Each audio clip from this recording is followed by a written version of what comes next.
If you've worked in the UK, it's likely you may have a pension that was set up for you by your employer. But do you know how much it's worth, when you'll be able to retire, and how much you'll be able to retire with?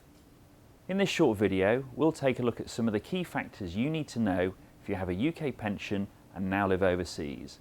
As well, we'll provide you with some tips that could help you retire earlier, with more money, and potentially pay less tax.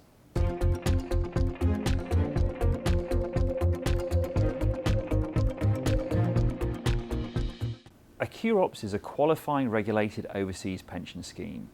They've been around since 2006 and authorised by Her Majesty's Revenue and Customs. You can see a list of these on the gov.uk website. But why would you transfer your pension to a QROPS? Let's take a look at 4 key benefits. Firstly, retirement age in the UK schemes is set at 65. QROPS, it's lower, 55. But what happens at retirement age? Onshore schemes enables you to take 25% as a tax-free lump sum, whereas a QROPS, it's larger, it's up to 30%. Secondly, tax. Onshore schemes are taxed at your marginal rate, so between 20 and 45%. As well, they form part of your estate for inheritance tax purposes.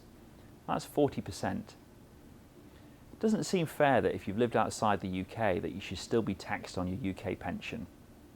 A QROPS, however, is paid out free of UK tax, which means what you don't use yourself in retirement, your beneficiaries can keep without any UK inheritance tax. Thirdly, choice of funds. UK schemes have quite tight restrictions and a narrow range of funds you can invest in. QROPS is much wider, typically thousands to choose from and all the major fund houses. More importantly, post-Brexit, you're not just restricted to sterling. If your local currency means more to you, well, why not switch it into that at a time of your choosing? Fourthly, most people now have 11 jobs in their lifetime, which means many different pensions. What you can do is consolidate these pensions into one scheme, get a better compounding effect, and more simplified admin going forward. The UK is experiencing similar trends to most countries worldwide, and governments are reducing tax breaks. In the UK, the lifetime allowance used to stand at £1.8 million.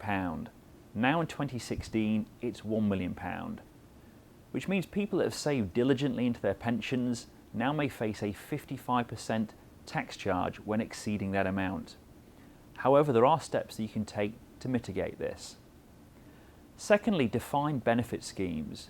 Used to be known as gold-plated, but how many really are now? Over the last 3 years, 25% of FTSE 100 companies have reduced their contributions into defined benefit schemes. This is compounded by the fact that we're living longer. 20 years ago, we'd have a life expectancy of 77.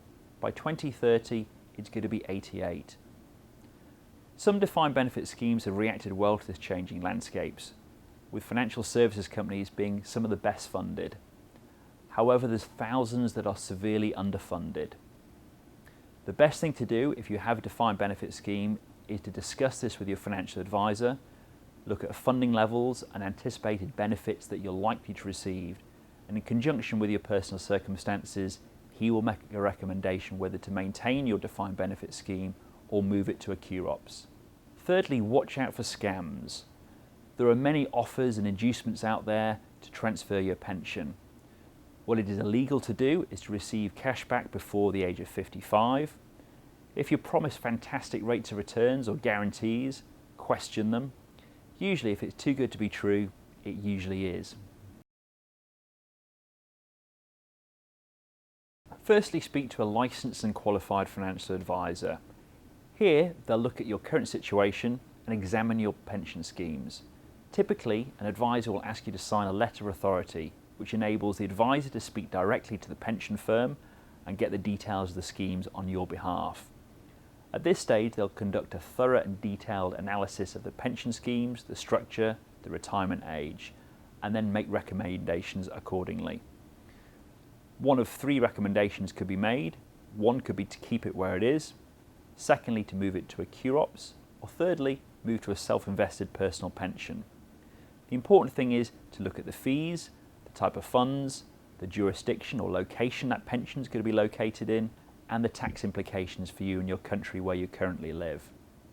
Overall, your pension could be the next biggest asset in the household next to your property, so it pays to take some time, consider your options, and look at the best route based on your circumstances.